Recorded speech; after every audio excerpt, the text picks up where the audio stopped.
Hello! We are excited to show you our native speech capabilities. Where you can direct a voice, create realistic dialogue, and so much more. Edit these placeholders to get started.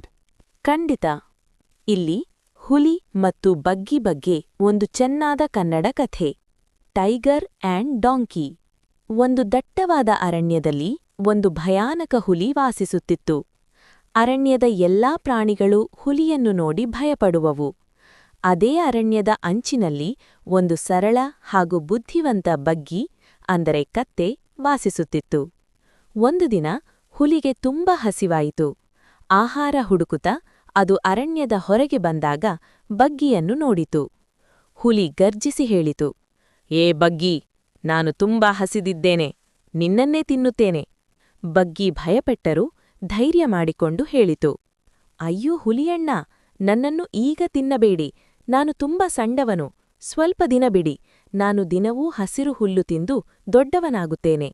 ಆಗ ನೀವು ತಿನ್ನಿದರೆ ಹೆಚ್ಚು ತೃಪ್ತಿ ಸಿಗುತ್ತದೆ.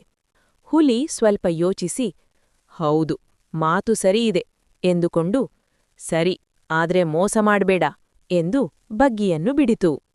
ಬಗ್ಗಿ ಅರಣ್ಯದಿಂದ ಓಡಿ ಹತ್ತಿರದ ಹಳ್ಳಿಗೆ ಹೋಗಿ ಜನರಿಗೆ ಎಲ್ಲಾ ವಿಷಯ ಹೇಳಿತು.